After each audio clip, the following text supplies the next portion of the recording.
राजस्थान की विधानसभा में अक्सर आपने पक्ष विपक्ष को तू मैं करते हुए देखा होगा।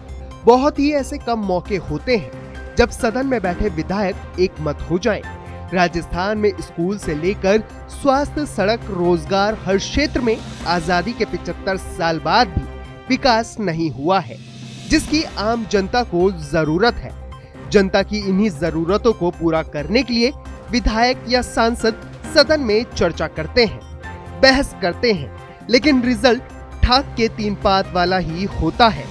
लेकिन हाँ, देखिए, जब जरूरतें विधायकों या सांसदों की हो तो कैसे पक्ष विपक्ष कंधे से कंधा मिलाकर एक हो जाता है। राजस्थान विधानसभा में संसदीय कार्य मंत्री जोगाराम पटेल की स्पीकर के सामने रखी गई ये डिमांड, इसे भी जरा आप पहले सुनिए। फाइनेंशियल बजट पे नहीं मिला यार। गोविंद जी ने कहा, बाहर मुझे कहा कि आप अध्यक्ष जी से कहना एक बढ़िया गिफ्ट, कोई लैपटॉप हो बढ़िया 5-7 लाख का, एक सभी माननीय सदस्यों को माननीय अध्यक्ष जी की ओर से मिला। ये तो सब सहमत है ना सब? हाँ, तो जो सब सहमत है। मैं आपकी ओर से माननीय मुख्यमंत्री जी से विधानसभा के लिए इसके लिए बजट मांगूंगा। मिल गया तो निश्चित रूप से करेंगे। केजरीवाल वाला बिल इस सत्र में लेकर आ जाओ, बस वो सबसे बड़ा गिफ्ट है। इसमें भाई बिल पे तो कमिटमेंट है, थोड़ा बहुत जो भी तैयार होने में जो समय लग रहा होगा वो कहा है, उसमें रत्ती भर का भी फर्क नहीं है।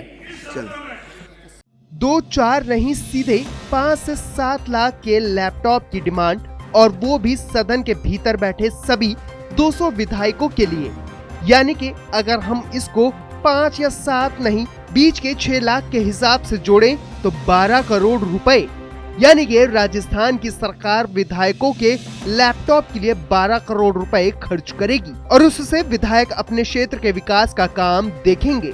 ऐसा सोचिएगा भी नहीं, क्योंकि इसी राजस्थान में स्कूल की छत गिरने से 7 मासूमों की मौत पर सरकार मुआवजे के तौर पर बकरियां दे रही थी। सड़क हादसों में ना जाने कितनों की जान ही हर दिन चली जाती है।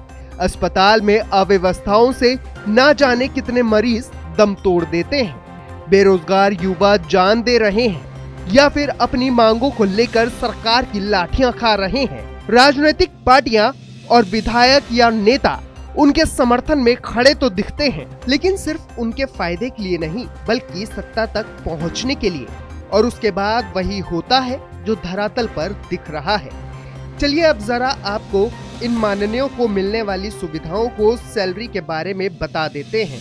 कुल मिलाकर वेतन भत्तों सहित करीब 1.5 लाख रुपए, यानी कि 44,000 रुपए विधायक महोदय की तनख्वाह और 70,000 रुपए उनके निर्वाचन क्षेत्र का भत्ता होता है, जिसमें कार्यालय का खर्च, टेलीफोन, बिजली और पानी का खर्च, सहायक कर्मचारी भत्ता 30,000 रुपए, फोन का 2,500 रुपए के साथ अन्य खर्च।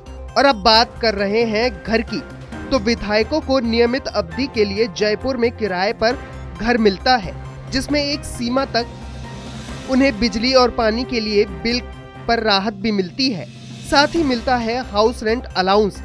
खुद के या किराए के आवास में रहने पर निर्धारित दरों पर घर के लिए 80,000 तक का फर्नीचर, मुफ्त चिकित्सा सुविधाएं, बसों में साथी के साथ मुफ्त सफर।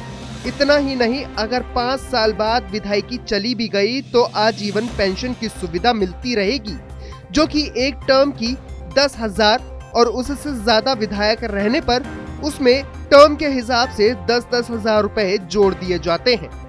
बात यहीं पर खत्म नहीं होती है।